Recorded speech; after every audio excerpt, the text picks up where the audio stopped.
Hello and welcome to Lemming TV. I am starting a new series which goes over everything you need to know to take your maps from unplayable to award worthy. I plan to make this a 26-part series, with each video being around 10 minutes.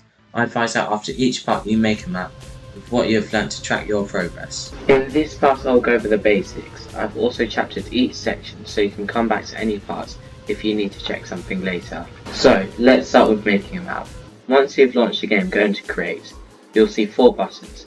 Garage is where you can manage all your car's skins. Replay Editor lets you view, edit and download replays. I'll explain this in the Media Tracker episode. I'll explain Track View later in the episode. To start mapping, press Track Editor. After you do this, another 4 buttons will appear. I'll go into Club Items in my Custom Items and Custom Blocks videos. What we want are the other 3 buttons. Edit a track allows you to edit tracks you've already made. Create a new track will allow you to make a new normal track. And creating your roll track will do the same, but with a roll track, which is slightly different. Also, when you press create a new roll track, it'll automatically put you in the advanced keyboard editor. So I'll press create a new track. So once you press this, you'll have a few options. You can choose between keyboard or controller and advanced and basics. I'll be using keyboard's advanced editor, as this is very hard to map on controller or basic. Once you do this, you'll be asked to choose your mood. You can change this later on once you're building the track. After you choose your mood, you're in the editor. So, now that you're in the editor, let's move around the stadium. To move around the stadium, put your cursor at the edge of the screen in the direction you want to go. To move forward, put it at the top of your screen, backwards, put it at the bottom, left, put it on the left edge, and right, put it on the right edge. Now you can move around. Let's see how we can turn our camera around and zoom in and out. So, you can either press Alt or click the camera button on the bottom of your screen. This will put you in free look mode. By right clicking, you can move around. By left clicking, you can turn. And in order to zoom in and out, you can use your mouse wheel. Also, if you're a controller player like me, you can use your right joystick to turn around when you're not in free look mode, but it is less accurate than doing this in free look mode. Now that you can move around the stadium, I'll show you how to select, place and destroy blocks. If you look towards the bottom of your screen, you'll see some yellow squares. These yellow squares are folders. When you hover over them, they'll show more folders and grey squares, which are blocks. When you click on a block, it will turn green, which shows that it's selected. To place the block, put your cursor where you want to place the block, and use your mouse wheel to change how high or low it is, and left click to rotate it 90 degrees. When you're ready, right click to place the block. If you want to get rid of the block, press the erase button and then click on the block. If you have placed the block in the air and did not change anything, it will have wooden supports underneath it, and you cannot place another block where that block is.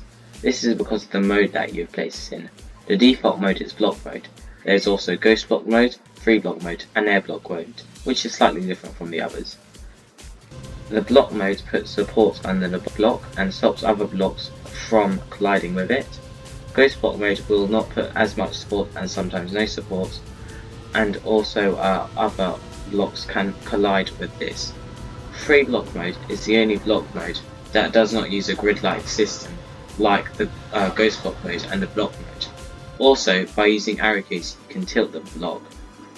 At the end of each block there is a colour. If the colours are the same, they'll snap to each other. I'll explain this more in the types of block video. The last mode is air block mode. This is not its own mode and has to be activated whilst you are in another mode. It reduces the wooden supports and gets rid of it on the block. To change the mode, you can go to the bottom left under the sign which says modes and click on the mode you want. The solid block is block mode, hollow block is ghost mode, spinning block is free mode, and the block on the clouds is air block mode. Or at the bottom you can click on the small block to change your mode. I would advise you use ghost block mode most of the time, especially in routes, as with all the supports coming down it will start to make it very messy and also not very nice to look at. Also, you don't need to memorize any of these block mode names. As long as you know their symbols, that's all you need to know. To change the time of day, press the sun icon in the bottom right and choose a new time of day you want. It will only give you a preview, and if you want the full version you have to press Compute Shadows. This will change all your shadows and it will make it look as it would look if you're playing it. It also gets you to do this when you save. I would advise you compute your shadows before to see how your maps look and then save it. So now you know how to move around, place blocks in different modes and change your time of day. You want to make a track, but in order for a map to be playable you need to make sure you can validate it. Validation checks whether the map is possible. In the bottom right there will be a flag. A red flag shows it cannot be validated, orange flag shows it can be but has not yet been, and green flag shows that it has been validated. For an orange flag to show, you must have a start and a finish block, so it is theoretically possible to finish. To get a green flag, you must press on the orange flag. This will bring you to race validation. Here you will set an author time. You can hunt this author time where you can have to finish the map. Also, I'd advise you put checkpoints in to make it hard to cut, as you have to go through all the checkpoints before finishing a map. Also, the time you get here will be your author medal time, so spend a decently long time. I normally spend 1 hour on maps, on one of my maps author time, if I've spent over 5 hours mapping the map. So now you have completed your map, or maybe you've done enough mapping for today and want to save it. In order to save, go down to the save button in the bottom left corner and click on it. After you compute the shadows, it will ask you where you want to save it. It will automatically put it into My Maps folder within the Maps folder in Trackmania. For now, just save the map with a name. Now that you've saved it, to access it in the future, go into Edit Track rather than create a new track. Then click on My Local Track, My Maps, and your map should be there. Your screen will look different to mine as I've created folders within the default folders so I can sort my own maps. To create these folders, press on the folder button between the refresh and sort buttons. This will open a File Explorer tab which will show you where these folders are within the actual Trackmania files. Here you can create new folders, and by dragging the maps, which are GPX files, you can change their folder position. Now that we have made a map, validated it and saved it, we should test it. There are servers where players can put their map in a queue. While they wait for their turn, they'll also review other tracks, rate them and give them feedback.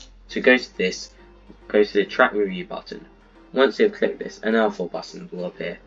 Review others' tracks will take you to an official server, but your track will not be added to the queue. Submit your tracks will take you to the server and also place the track in the queue. It will tell you how long it is until your map in the top right corner when you're in the server. Normally it will take around 10 to 20 minutes, but it could be as high as 30 minutes. Club Tracks reviews will take you to a review server made by different people's clubs, but it is not official. And My Submitted Tracks will show you how your track was rated on a review server. You can see this in more detail on trackmania.com. The link is in the description. Also, when you submit a track to Track Review, it will upload your track, so records will be stored online and you can see them via multiple places including trackmania.io. I will discuss these in a later video. Now that we've finished the first part, make a map and spend around 10 to 20 minutes on it, so that you can track your progress over this course. This track does not need to be good, but it's meant to test that you're able to do what you've learnt over this episode. Even if it was really bad, it's still fine. I'll try to make a new part every few weeks, so subscribe to my channel to keep up with the videos. If there are any questions, leave them in the comments section, and bye!